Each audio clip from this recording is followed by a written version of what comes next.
بقول لك ايه، اعمل حسابك بعد الجواز انسي بقى من دماغك بقى موضوع الدراسه والتدريس والغنى والكلام ده.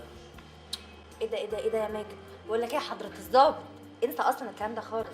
ده انا بتبسط قوي لما بقعد انا والاطفال نغني كده، بجد ببقى مبسوطه قوي. بتبقي مبسوطه قوي انت بتغني مع الاطفال؟ ماشي يا ستي. على فكره المكان ده بيعمل احلى بيكاتا بالشامبيون. هدوقك حته بقى دلوقتي، قولي لي رايك.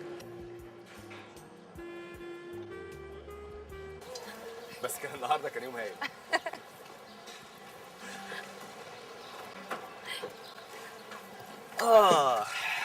اتبسطت يا حبيبتي؟ قوي قوي يا ماجد. ماجد التابلو مفتوح بتاع العربيه. ايه ده؟ انا كنت حاطط الموبايل بتاعي التاني هنا. انا فعلا حاطاه بايدي قبل ما ننزل وقفلت. ده يكون حد سرق العربيه يا نهار ازرق.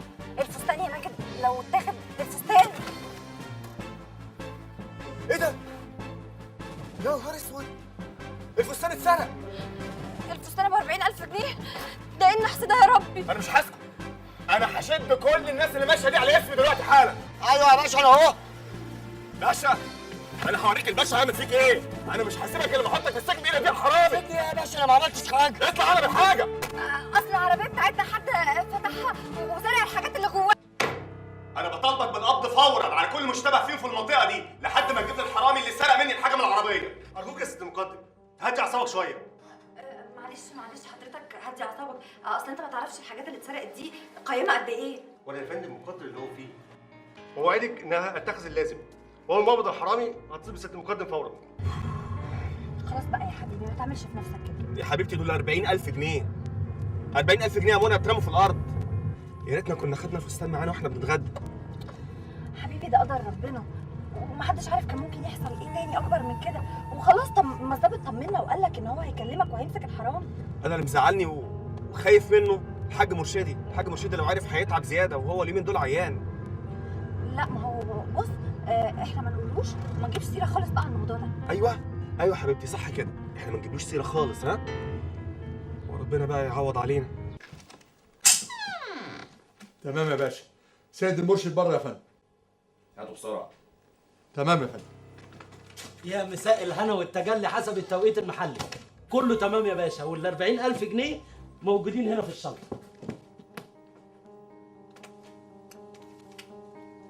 الموبايل ونضاره الشمس معاهم يالا؟ رخرين سيادتك مع الشنطه في الفلوس اهي. كل حاجه موجوده. نسخه مفتاح عربيتي. اتفضل معليك. عملت عليها كام نسخه دي؟ ايه يالا ده؟ جايب لي رزم عشرات؟ ما هو سيادتك ده اللي لقيته في الخزنه بتاعت الراجل بتاع البوتيك، ما كانش فيه غير رزم عشرات. اقول له لا، رحت قافشهم منه على طول سعادتك. قول لي ياض، رجعت لي فستان ادالك تمنه كده على طول؟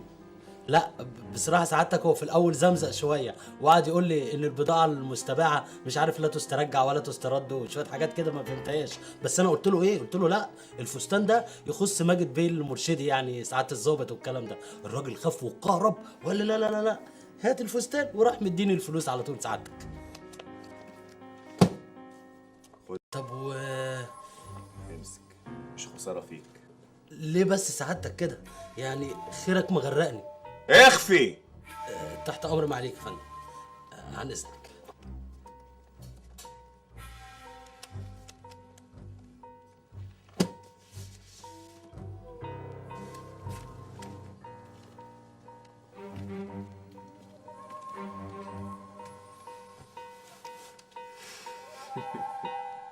تضحك عليا يا ست المقدم؟ بضحك ان انا بسرق فلوس ابويا، اللي في نفس الوقت بعاقب الحرامي اللي بيسرق الفلوس من الناس. بالذمة دي مش تبقى نكتة تضحك.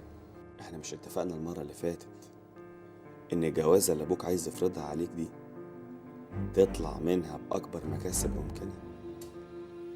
وبعدين الحرامي ده بيسرق من الغريب، انما انت تسرق من ابوك ما تبقاش سرقة، مش حد غريب. بعدين آجلا أو عاجلا الفلوس دي فلوسك، يعني بعد ما أبوك يتوفاه الله الفلوس دي راجعالك.